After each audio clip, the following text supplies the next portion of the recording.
أحييكم وبالأشواق ناتيكم.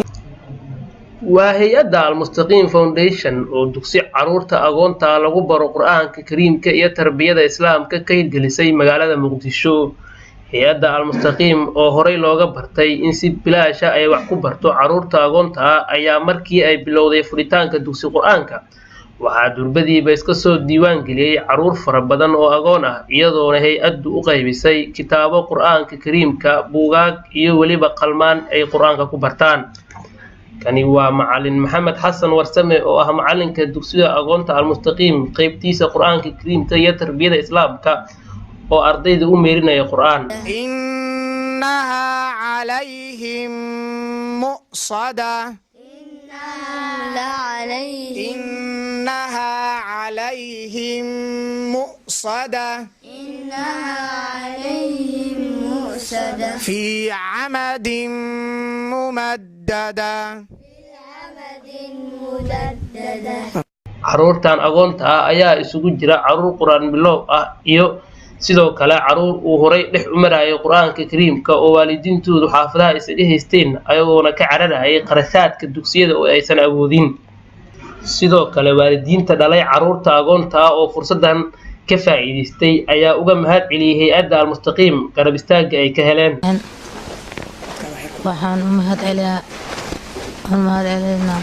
hay-adda mustaqiim inta soo qaban qaabisay oo hawshaan isku hawsho nafteer u hurta dhammaan mas-uuliyiinta hay-adda mustaqiim aad iyo aadaan ugu mahad celaa. waxaan aad iyo aad ugu mahad celinayaa hay-adul mustaqiim foundation oo kafaalo qaaday dadka yatiinta ah oo ardayda dugsiga qur-aanka dhiganayso. jasaakumullahu khayr aljasa. mahadcelinta waalidiinta kadib waxaa goobta khudbad ka jeediyey macalin maxamed xasan warsame oo ah macalinka dugsiga. الرحيم الحمد لله رب العالمين وصلى الله وسلم وبارك على نبينا محمد وعلى آله وأصحابه أجمعين. أولا السلام عليكم ورحمة الله وبركاته. هل كان وحان وهم بليان دونا hay-at almustaqiim foundation oo isku hooshay in ay saacido ardayda agoonta ah. wadanka waxaa ka jira hay-ado fara badan oo waxyaabo kale ku mashquulsan. kuwana waxay ku mashquulsan yihiin cayaaraha, kuwa waxay ku mashquulsan yihiin hidaaya dhaqanka, kooxba waxbay ku mashquulsan tahay hay-adaha wadanka ka jiro. laakiin hay-at almustaqiim waxay tahay hay-ad ka sarreysa hay-adaha kale maadaama wax alla wixii qur-aan kariimka ah ee qur-aanka ilaahay soo dejiye ah oo wax ugu sharafta badan adduunyada ah ay kor u qaaday kadib markay madaaris qur'aan ay u aasaastay oo ay ka kow tahay madarasatu lmustaqiim litaxfiid alqur'aan alkariim wa tarbiya alislaamiya. aad iyo aad ayaan ugu hambalyeynayaa muasasadayda. intaas ayaan kusoo gebagabeeyey anigoo ah macalinka madarasada mustaqiim litaxfiid alqur'aan alkariim wa tarbiya alislaamiya ku taala degmada kaaraan gaar ahaan xaafadda argentiin. ugu dambeyntii waxaa goobta ka hadlay agaasimaha hay-adda almustaqiim ahna maamulaha iskuulka hoose iyo dhexe ee agoonta almustaqiim mudane cabdirashiid cali xasan. alhamdulilah thanaa lillahi wasalaatu wasalaamu calaa rasuulillahi sala allahu calayhi wasalam abacd.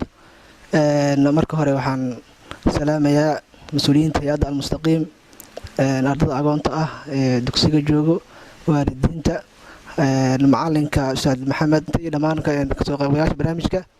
intaas kabacdi runtii maanta waxaan joognaa xarunta cusub ee dugsiga agoonta almustaqiim qaybta qur-aanka kariimka iyo tarbiyada islaamka oo aan maanta daafurnay. xaqiiqatan hawshaan waxaan kusoo guda jirnay qorsheynteeda sanadkii hore ayaan dejinay, inkastoo bilooyinka u dambeeyey aan xooga saarnay oo aanu kasoo shaqaynayn sida ay noogu suurtageli laheyd. maanta marka filah alxamdu ay noo suurta gashay. waxaan ugu mahad celinaynaa insha allahu tacaala mas-uuliyiintii kasoo shaqaysay in aan suurta gasho. sheekh cabdikariim ustaad bashiir ay ka mid yihiin dadkii noogu xil saaraa inay barnaamijkan kasoo shaqeeyaan. sidoo kale waxaan u mahad celinaynaa ustaad maxamed oo ah macalinka qur-aanka kariimka dugsiga almustaqiim qaybta maxaan ku dhahayay taxfiid qur-aan oo tarbiya islaamiya ee loogu talagal carruurta agoonta in wax lagu baro. marka insha allahu tacaala waxaan rajaynaynaa waalidiinta dhalay carruurta agoonta ah ee wax ku baran doona insha allahu dugsigan qur-aanka kariimka iyo tarbiyada islaamka inay carruurtooda uga faa'iidi doonaan insha allahu. macalinkana sidoo kale waxaan ka rajaynaynaa asigana in uu ardada maxaan ku dhahay markasta uu garab taagnaa doono si gaar agoontana ugu warqabi doono insha allah. anaga kayaad ahaan waxaan ku faraxsannahay in sanadkii hore aan furnay dugsi hoose dhexe oo maxaan ku dhahay carruurta agoonta wax lagu baro. maantana oo ay sidoo kale bishii agosto 2019 la joogana aan haddana furnay dugsi qur-aan kariim oo isla agoontii wax lagu bari doono taasoo ka dhigan inay ka mid tahay howlihii hay-addu u haysay. hay-addu si guud waxbarashadii caruurta agoonta ah ayay aad isku xil saartaa, inkastoo ay guud ahaan ka shaqayso howlaha guud ee samafalka. laakiin haddana maadaama aan waxbarashada xoogga saarno, sanadkii hore waxay hay-addu insha allahu tacaala ay ku ekeyd inay dhanka maadiga ay ka kafaalo qaato caruurta agoonta ah. sanadkaana sida arkaysiinba waxaan bilownay dhankii maxaan ku dhahay diiniga, qaybtii qur-aanka kariimka, tarbiyada islaamka ayaanu insha allahu tacaala caruurta agoonta u furnay. hay-addu runtii waxay ka fikirtaa oo aad uga fikirtaa caruurta agoonta ah, maadaama ay haysan aabbayaal ka fikiro sida looga fikiro caruurta kale ee agoonta aan ahayn. waxaan rajaynaynaa insha allahu tacaala ilaahay inuu nagu guuley doono. markastana waxaan jecelnahay inaan u buuxino agoonta booska aabbahooda oo ka maqan, inaan insha allahu taala u buuxi doono. inta qayb qaata oo mahad celinaa insha allah waardintana sidoo kale oo mahad celinaynaa.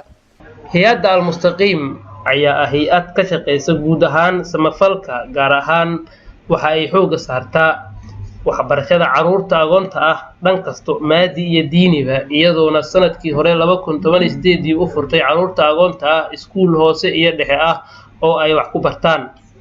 أحييكم